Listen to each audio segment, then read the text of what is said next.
The world didn't become dangerous overnight. It became dangerous while we weren't looking. For decades, America assumed something simple, that if war came, we would be ready, that factories would restart, that supply chains would surge, that the arsenal of democracy would simply wake up. But here's the uncomfortable question. If a major war started tomorrow, how long could the United States actually fight? Ukraine has already given us a glimpse, not of defeat, but of depletion. Shells burned faster than they could be made. Stocks drained in weeks, not years. And suddenly, the world realized something chilling. Power is not just what you can design. It's what you can build at scale, on time, under pressure. Today, America still has unmatched military potential. But potential is not readiness. And deterrence doesn't wait for factories to catch up. If you care about security, about stability, about the future balance of power, stay with me. Because to understand where we're going, we first need to understand what's quietly breaking beneath our feet. And that story begins with what we stopped paying attention to. For years, the debate focused on weapons, fighter jets, submarines, missiles, but the real issue sits one layer deeper. The question is not whether the United States has advanced technology. It does. The question is whether the system that turns ideas into hardware still works. What we call the defense industrial base is not a single factory or a handful of companies.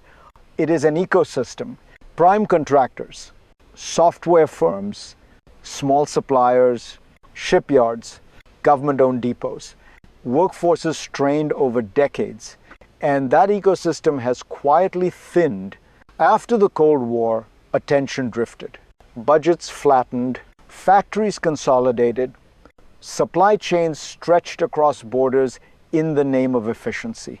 Munitions became an afterthought because they were not profitable, and wars were assumed to be short. Then reality changed. Modern conflict is no longer a brief shock followed by victory.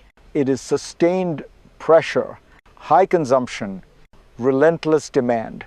And suddenly, the gap between what America plans to fight with and what it can actually produce has become impossible to ignore.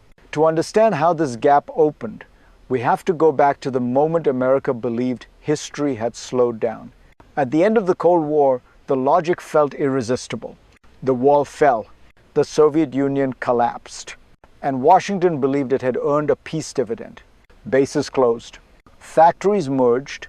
Production lines went cold. Efficiency replaced redundancy. Just in time replaced just in case. In 1993, defense leaders told contractors a hard truth. There would be fewer programs, less money. Survival meant consolidation, and it worked. For a while, the economy grew, technology advanced. America fought wars that were fast, asymmetric, and distant. Precision replaced volume. Quality was supposed to beat quantity. But something else happened beneath the surface. Supply chains globalized, specialized skills aged out. Small suppliers disappeared when funding turned unpredictable. Munitions lines opened and closed like light switches. Shipbuilding offers the clearest example. By the 1960 seconds, the United States stepped back. Japan and Korea stepped in. China followed and never slowed down. This wasn't one bad decision. It was a series of rational choices made for a different world. The problem is that world is gone. And the system we built for peace is now being tested by pressure. It was never designed to absorb. Then came the stress test. Ukraine didn't just expose a battlefield. It exposed a factory floor. As the war dragged on, artillery shells vanished at a pace few planners had imagined. Not monthly, not weekly, daily. Ukraine was firing 155 millimeter shells faster than the United States could produce them. Not because America lacked money, not because it lacked designs, but because the lines were thin, fragile, and slow to restart. This wasn't about one weapon. It was about endurance. Factories that had been treated as optional suddenly became critical. Supply chains no one had mapped in years became bottlenecks overnight. Executives discovered they didn't fully know where their components came from. And policymakers learned that turning money into production takes time, sometimes years. The shock wasn't that America struggled. The shock was how predictable the struggle was. COVID had already warned us. Ukraine confirmed it. If you're watching closely, this isn't a story about failure. It's a story about exposure. Because once adversaries see limits, they begin to calculate differently. And the most dangerous moment for any system is when its weaknesses become visible. What matters now is what lies beneath the surface of those shortages, and why fixing them is far harder than it sounds. Beneath the shortages is a mechanism most people never see. Defense production is not a switch. It's a chain: workforce, suppliers, permits, contracts, oversight, timing. Break one link and the system slows to a crawl. Many of the most fragile points aren't the giants everyone names. They're small companies, single-source suppliers, firms that only exist because the Defense Department is their main customer, and that customer is inconsistent. Budgets arrive late. Continuing resolutions freeze decisions. Shutdowns interrupt planning. Factories can't hire if they don't know whether orders will exist next year. So suppliers leave. They find easier markets, more predictable revenue. And once they're gone, they don't come back quickly. This is why money alone doesn't solve the problem. Funding helps, but stability matters more. Meanwhile, supply chains stretch across borders, optimized for efficiency, not resilience. That works until it doesn't. The result is a system that looks powerful on paper, but strains under sustained demand. A system built for peacetime assumptions, trying to operate under wartime pressure. And when pressure rises again, the cracks widen faster than they can be patched. The question isn't whether the system can recover, it's whether it can recover fast enough when the next shock arrives. The next shock isn't hypothetical. It's already here. Look at the battlefield. And the lesson is brutal. Cost matters again. Scale matters again. Speed matters again. In the Red Sea, million-dollar missiles intercept weapons assembled for a fraction of the price. In Ukraine, cheap drones overwhelm defenses designed for exquisite systems. Attrition favors the side that can replace losses faster, not the side with the most advanced brochure. This is the second crisis. For decades, America built for overmatch. Better sensors, better precision, better platforms. And that worked until adversaries adapted. Today's conflicts punish imbalance. If your defenses are too expensive, you hesitate to use them. If your production is too slow, losses compound. If your replacements take years, deterrence erodes. This doesn't mean high-end systems are obsolete. It means they are no longer sufficient on their own. The industrial base wasn't designed for this mix. It wasn't built to surge cheap, attritable systems alongside exquisite ones. It wasn't built to sustain long wars where volume and velocity decide outcomes. And when militaries realize this mid-conflict, the adjustment window is painfully narrow, because the factory always lags the battlefield. What looks like a technical mismatch is actually something deeper. It's about people and whether the system still works for those asked to fight with it. And that's where the human cost begins. All the charts, the factories, the ships, they're meaningless without the people who make them run. Welders, engineers, technicians, operators, yet those people are in short supply. At Electric Boat in Groton, Connecticut, the skilled workforce faces a simple choice: stay and commute long hours to earn more, or move somewhere cheaper and easier.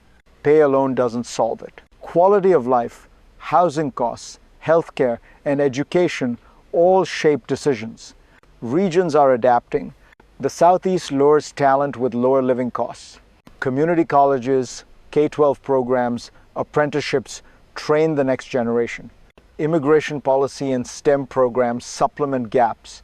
Advanced manufacturing and robotics reduce, but do not eliminate reliance on rare skills. This is the front line of America's defense industrial base, not exotic missiles or stealth ships, but everyday people keeping the system alive. Because without them, even the best factories, supply chains, and plans cannot deliver when they're needed most. Beyond people, the problem spreads across the globe. America does not operate in isolation. Its allies, its partners, its supply chains all are intertwined. When one link falters, the effects ripple outward. Shipbuilding delays affect naval readiness worldwide. Munitions shortages constrain coalition operations. Software gaps, slow integration of cutting-edge systems. The industrial base is not just domestic, it's geopolitical. What happens in Korea, Japan, or Europe can bolster or strain US capabilities. Collaboration with allies brings access to advanced manufacturing, robotics, and lessons learned. Competition with adversaries exposes vulnerabilities, from rare materials to specialized skills. A crisis anywhere can become a bottleneck everywhere. And in modern warfare, bottlenecks are lethal. The challenge is no longer local. It's a global balancing act, ensuring that when America and its allies need power, it can flow fast, reliable, and in the right mix. Shall I move on to the future? 3 scenarios next. Looking ahead, 3 futures unfold, each shaped by choices we make today. The first, a strong, resilient industrial base. Factories hum, workforces are skilled, trained, and growing. Supply chains are transparent, flexible, and secure. Allies and commercial partners integrate seamlessly. In this scenario, the United States can surge capabilities when needed, deter aggression, and sustain long conflicts without hesitation. This is the path of deliberate investment and continuous reform. The second, a middling outcome. Some progress is made. Robotics and automation help fill gaps. Allies provide partial support. But workforce shortages and fragile supply chains remain. The US can fight, but only at the pace its industrial base allows, leaving critical windows vulnerable. Deterrence exists, but is more brittle, forcing harder strategic choices.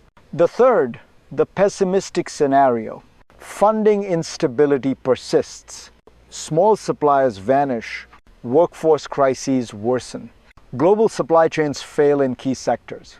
High-end weapons exist, but volume is insufficient. Deterrence falters, adversaries probe weaknesses, and America struggles to sustain prolonged conflict. The lesson is clear. The future is not guaranteed. Building resilience requires foresight, investment, and urgency, not tomorrow, not next year, but now. The story of America's defense industrial base is not just about weapons, factories, or budgets. It's about systems, people, and choices. It's about whether potential translates into readiness. It's about whether ambition can match reality. We have the capability. We have the talent. We have the allies. But capability without execution is just a promise. And in today's world, promises are tested instantly. What the next decade will show is simple. Will we rebuild with urgency, foresight, and resilience? Or will incremental fixes leave us exposed, reacting instead of leading? If you care about security, about preparedness, about the future of global stability, the time to act is now. Support efforts to strengthen our industrial base, to train the workforce, to integrate allies, and to invest in both high-end and attritable systems. The lesson is clear. History rewards the prepared and punishes the complacent. America's arsenal of democracy can rise again, but only if we choose to make it so.